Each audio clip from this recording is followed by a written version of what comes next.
ఇప్పటికైతే 2 విడతల ఓట్లు ఒడిచినాయి. ఈ బుధవారం నాడు 3వ విడత ఓట్లు అయ్యి కూడా ఒడిస్తే రాష్ట్రంలో ఎవల బలం ఎంత ఎవల బలగం ఎంత అనేటి లెక్కలన్నీ తేలిపోతాయి.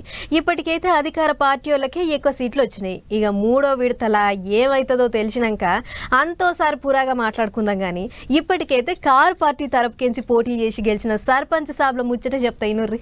ఒక్కొక్కరిని పిలిచిండు, చెల్లబట్టలు కప్పిండు, సన్మానం చేసిండు. ఎవరనుకుంటున్నారు వాళ్ళంతా ఖానాపూర్ నియోజకవర్గంలో కార్ పార్టీ తరపుకించి నిలబడి గెలిచిన సర్పంచులు, వార్డు మెంబర్లు, ఉప సర్పంచులు. అందరిని పట్టణంలో ఉన్న తెలంగాణ భవనంకు బిలువ నంపుకొని ఇట్లా సన్మానం చేసిండు కేటీఆర్ సారు. ఎవరన్నా ఒక్కరు పంచాయతీ ఎన్నికల ప్రచారం చేసినారండి ముఖ్యమంత్రి? ఎవరు చేయరు జనరల్గా. కానీ ఈ ముఖ్యమంత్రి కాలికి బల్పం కట్టుకొని తిరుగుతున్నాడు. తిరిగి జిల్లాకు పోయి 2 ఏళ్ల విజయోత్సవం అని చెప్పి పరోక్షంగా ఎలక్షన్ల ప్రచారం చేసినా ఇవాళ గణనీయమైన ఫలితాలు మనకు వస్తూ ఉన్నాయి. సొంతంగా పోటీ చేసి గెలిచి కార్ పార్టీలో షరీక్ అయ్యేందుకు వచ్చిన వాళ్ళను పార్టీ కండువా కప్పి పార్టీలకు తీసుకుంటూ కూడా పనిల పనని సర్కారులను గట్టిగానే అరుచుకుండు కేటీఆర్ సారు.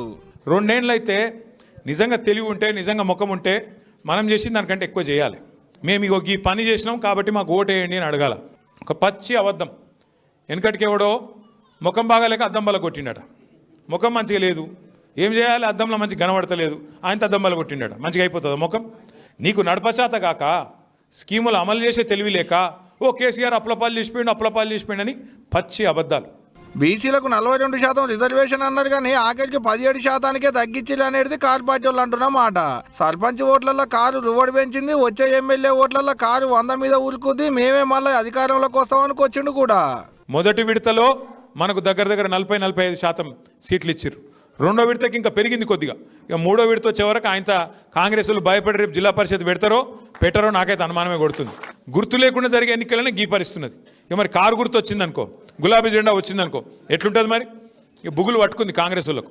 ఏమో తీయలే కదంతా మనకెందుకు. కానీ ఇలా ఖానాపూర్ నియోజకవర్గంలో గెలిచిన సర్పంచ్లను పిలిచి సన్మానం చేసినట్టే 3వ విడతలో ఓట్లు వచ్చినాక కూడా రాష్ట్రంలో కార్ పార్టీ తరపుకించి గెలిచిన సర్పంచ్లందరినీ పిలువ నంపుకొని గిట్టనే సన్మానం చేసి మాట్లాడతాడో లేదో చూడాలే.